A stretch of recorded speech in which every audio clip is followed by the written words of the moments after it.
अस्सलाम वालेकुम नाजरीन। इस एपिसोड के आगाज में हम देखते हैं कि शाम में वजीर सलाहुद्दीन अपनी वालदा और बाकी घर वालों के साथ बैठे खाना खा रहे होते हैं। उन्हें गमगीन देखकर फातिमा खातून उनके सामने खाना रखते हुए कहती हैं, मैंने ये उर्फा की याद में बनाया था, आपको कम अज कम इसे चखना चाहिए। ये सुनकर वजीर सलाहुद्दीन खाना खाने लग जाते हैं और कहते हैं, अल्लाह उसकी रूह को सुकून दे। और फिर फातिमा खातून कहती हैं, इस गम में मेरी वाहिद तसल्ली ये है कि उसने आपको सुल्तान नूरुद्दीन से जोड़ दिया है। तो वजीर सलाहुद्दीन कहते हैं, अल्लाह का शुक्र है, लेकिन मुझे जल्द ही मिस्र वापस जाना है माँ। तो फातिमा खातून परेशान होते हुए कहती हैं, मेरा ख्याल था कि तुम लोग कुछ दिन यहाँ ठहरोगे, ऐसा लगता है कि हम एक बार फिर हसरत ज़दा रह जाएंगे। और फिर बोरो कहता है, दर हकीकत हमें हसरत करने की भी जरूरत नहीं है माँ, आप हमारे साथ मिस्र जा सकती हैं। तो फातिमा खातून कहती हैं, मैं अपना घर कैसे छोड़ सकती हूँ, मेरे पास यतीम बच्चे हैं जिन्हें मेरी जरूरत है। तो अली कहता है, हमें कहरा में यतीम बच्चे मिल जाएंगे। और फिर वजीर सलाहुद्दीन भी कहते हैं, माँ यतीम खाना आपके बगैर चल सकता है, मिस्र के बच्चों को भी आपके प्यार की जरूरत है। तो फातिमा खातून कहती हैं, आपके बाबा अगर वो वापस आ गए तो क्या होगा। तो बोरो कहता है, वो भी मिस्र आ जाएंगे, अय्यूबी मिस्र में जमा होंगे। उनके बार बार इसरार करने पर फातिमा खातून मान जाती हैं और वो सब बहुत ज्यादा खुश होते हैं। दूसरी जानब कुदस में बाज़ंतीनी सिपाहियों की दौड़ें लगी होती हैं। बालन मार्कोस के पास आकर पूछता है, क्या तुम्हें कुछ मिला मार्कोस। तो मार्कोस कहता है, 3 सलेबी मुर्दा पाए गए हैं, वो अपने कपड़े नहीं पहने हुए थे। तो बालन पूछता है, क्या वो खुफिया रास्ते से अंदर आए थे। तो मार्कोस कहता है, ऐसा ही लगता है, शादी के लिए बहुत ज्यादा मशरूबात फराहम किए गए थे, ताजर राकिफ के हुक्म से अलीसा नामी एक ताजर उन्हें लाया था। ये सुनकर बालन सोच में पड़ जाता है। दूसरी जानब अलीसा अपने सिपाही के साथ आगे बढ़ रहा होता है। उसका सिपाही कहता है, अगर किसी को भनक भी पड़ गई कि हमने क्या किया तो ये हमें कुदस में नहीं रहने देंगे। तो जवाबन अलीसा कहता है, खुदा के सिवा किसी को ये मालूम नहीं हुआ। तो सिपाही कहता है, अफंदी आपको मलका के साथ बात करने का आपका ख्याल बदल लेना चाहिए। मगर अलीसा कहता है, मुझे ये करना है, कुदस, काहिरा, शाम, हलब, यहाँ तक के मौसल और यमन में भी मुझे एक ऐसा ताजर बनने के काबिल होना चाहिए जिसे हर कोई एहतराम के साथ सलाम करे। मुझे इन दिनों सबके साथ और खास तौर पर सलाहुद्दीन के साथ अच्छा सलूक करना है। वो मालूमात मांगता है तो उसे मिलनी चाहिए। ये कहते साथ ही अलीसा आगे बढ़ जाता है। अंदर महल में बाल्डोन अपने बाप इमालिक से पूछता है, हमारा महल अब महफूज है ना बाबा, अगर वो हमें कोई नुकसान पहुंचाए तो क्या होगा। जब इमालिक उससे प्यार करता है तो वहाँ आने वाली मारिया उससे कहती है, शहजादी सबीला, मुझे ये कहते हुए अफसोस हो रहा है, प्रिंस बाल्डोन की परेशानी की वजह आप हैं, बराए मेहरबानी मजबूती के साथ खड़ी हो जाएं। और फिर इमालिक से कहती है, मैंने साहिरा से बात की थी, उसकी ख्वाहिश हमें मजीद नुकसान नहीं पहुंचाएगी बल्कि मिस्र में हमारी मदद करेगी, लेकिन बाज़ंतीनी शहनशाह जैसा कि आपकी तारीफ करते हैं काम नहीं करना चाहेंगे, एक ऐसे बादशाह के साथ जो अपनी शादी की हिफाजत भी नहीं कर सका। तो जवाबन इमालिक कहता है, जो हुआ महज एक हादसा था, लेकिन शहनशाह को मालूम होना चाहिए मैंने उन्हें एक खत भेजा है। तो मारिया कहती है, ये उनके तबाहशुदा एतमाद को बहाल करने के लिए काफी होगा। तो इमाले कहता है, सब कुछ होने के बावजूद आप ये कर रही हैं, तो इससे ज़ाहिर होता है कि आपने इस जगह को और यहाँ मेरे और अपने ओहदे को भी कबूल कर लिया है।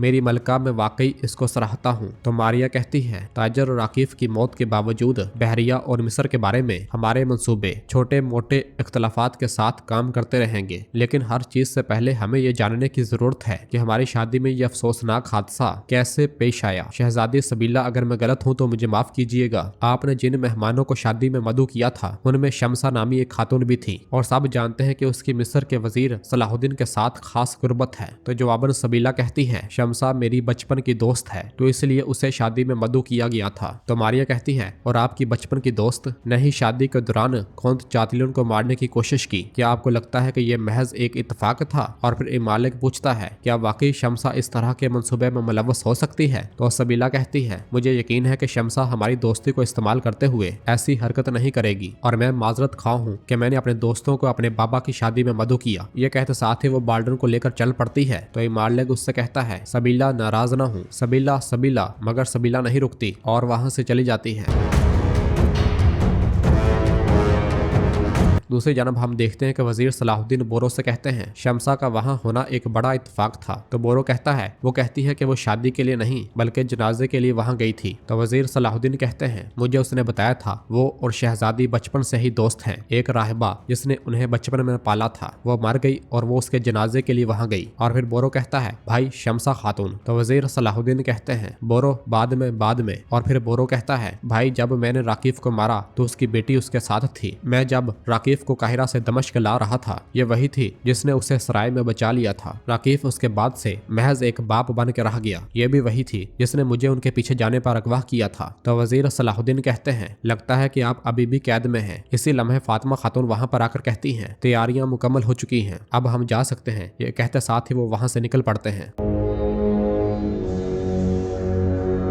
दूसरी जानब कुदस में सबीला मैला से कहती है, मारिया ने पहले ही दिन मेरे बाबा को मुतासर कर दिया है। आप जानती हैं कि शादी में जो कुछ हुआ उसके लिए वो शमसा को जिम्मेदार ठहरा रही है। तो मैला कहती है, सबीला मैं जानती हूँ कि वो तुम्हारी दोस्त है, शायद इसलिए तुम्हारे लिए इसे कबूल करना मुश्किल है, लेकिन शायद वो हक बजानब है। तो सबीला कहती है, शमसा ऐसा कभी नहीं करेगी। तो मैला कहती है, मैंने उसे देखा है, मैं वहाँ पर मौजूद थी जब उसने चातलियों को मारने के लिए अपना खंजर निकाला था। मैं वहाँ पर मौजूद थी। इसी लम्हे चातलियों दरवाजे के बाहर तक पहुँच जाता है। दरवाजा खोलने ही लगता है कि अंदर मैला सबीला से कहती है, मैं तुम्हें एक राज बताऊं सबीला, जब शमसा अपने खंजर के साथ चातलियों की जानब बढ़ रही थी, मैं उसे रोक सकती थी, लेकिन मैंने ऐसा नहीं किया। हकीकत में मैंने दुआ की थी कि वो चातलियों को मारने में कामयाब हो जाए। ये सुनते साथ ही बाहर दरवाजे पर खड़ा चातलियों गुस्से से लाल हो जाता है और कुछ देर के बाद दस्तक देकर अंदर दाखिल हो जाता है और फिर मुस्कुराते हुए कहता है, मैं आपकी गुफ्तगू में खलल डालने के लिए बहुत माजरत ख्वाह हूँ। मेरी सुरख सितारा मैला, ये हमारे घर कैरक वापस जाने का वक्त है। इधर काहिरा के एक सराय में नजीर का आदमी लोगों को भड़काते हुए कहता है, क्या आपने सुना आगाओ, शमसा खातून वो वजीर सलाहुद्दीन के नई पसंदीदा बन गई हैं। लोग हैरानगी से कहते हैं, ये सब कैसे हुआ, हमने ऐसी बेहयाई कभी नहीं देखी। तौबा तौबा, उन्हें शर्म करनी चाहिए, क्या ये इसके लायक है। लैला परेशान होते हुए ये सारा मंजर देख और सुन रही होती है और वो शख्स लोगों को भड़काते हुए मजीद कहते हैं कि शमसा खातून ने खलीफा को जहर दिया था। इसी लम्हे जमशेद भी वहां पर पहुंच जाता है और लोग ये सुनते हुए कहते हैं, क्या ये सच है, उन्हें शर्म आनी चाहिए, ये कैसे हो सकता है, नाकाबिले यकीन। ये सुनकर जमशेद कहता है, जरा ठहरें, सब्र करें, क्या कह रहे हो, ये किसने कहा है, क्या तुम फितना फैलाने की कोशिश कर रहे हो, ये झूठ है, ये उन लोगों का काम है जो वजीर हजरत से दुश्मनी रखते हैं। ये सुनकर लैला बहुत खुश होती है और नजीर का आदमी कहता है, ये झूठ कैसे हो सकता है, ये दिन की तरह वाजे और रोशन है। वजीर ने फातिमी खलीफा को अपनी पसंदीदा औरत के हाथों जहर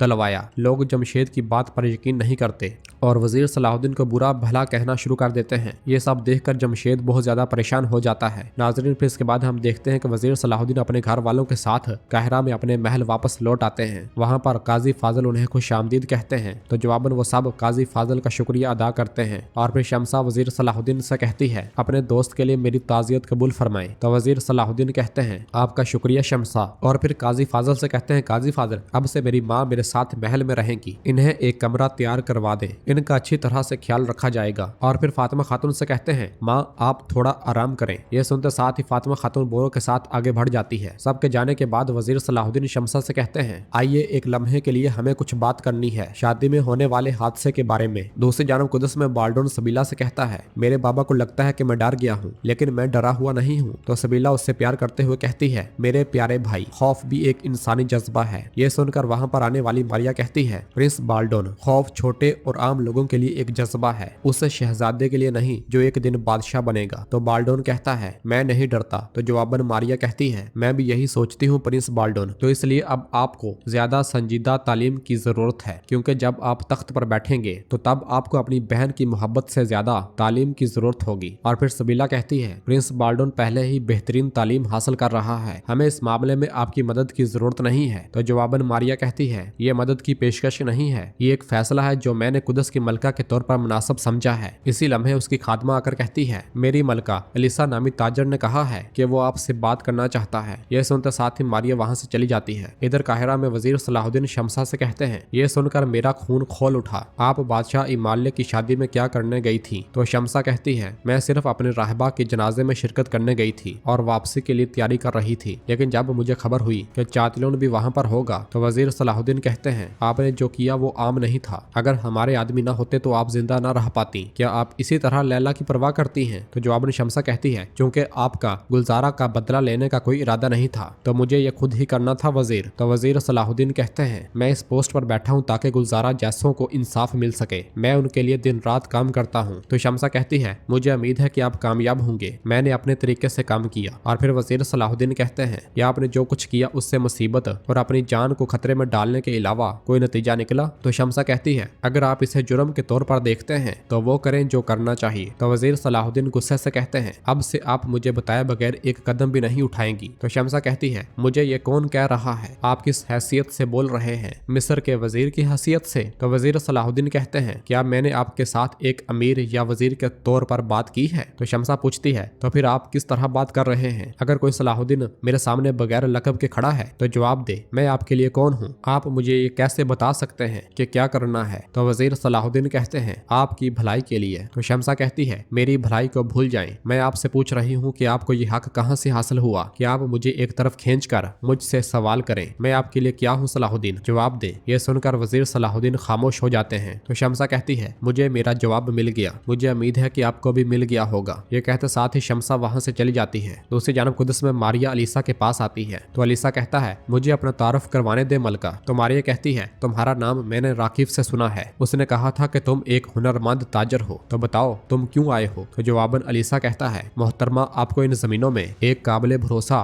ताजर की तलाश में दुश्वारी का सामना हो सकता है। मैं आपको बताना चाहता था कि मैं आपकी खिदमत में हाजिर हूँ। बालन छुप कर उन्हें देख रहा होता है। मारिया कहती है, हमेशा एक काबिल एतमाद ताजर की जरूरत होती है, मेरी तरफ से खबर का इंतजार करो। ये कहते साथ ही मारिया वहाँ से चली जाती है और अलीसा बहुत ज्यादा खुश होता है। उन्हें देखते हुए बालन कहता है, तुम इस वक्त क्या करने की कोशिश कर रहे हो अलीसा? तो नाज़रीन, इसके साथ ही एपिसोड भी खत्म करते हैं। मिलते हैं बहुत जल्द अगली एपिसोड के साथ। वीडियो को लाइक कर दें और जिन दोस्तों ने अभी तक चैनल सब्सक्राइब नहीं किया वो जल्दी से चैनल सब्सक्राइब कर दें और बेल आइकन यानी घंटी वाले निशान को भी प्रेस कर दें ताकि आने वाले एपिसोड आपको आसानी मिल सकें। दुआओं में याद रखें। अल्लाह हाफिज।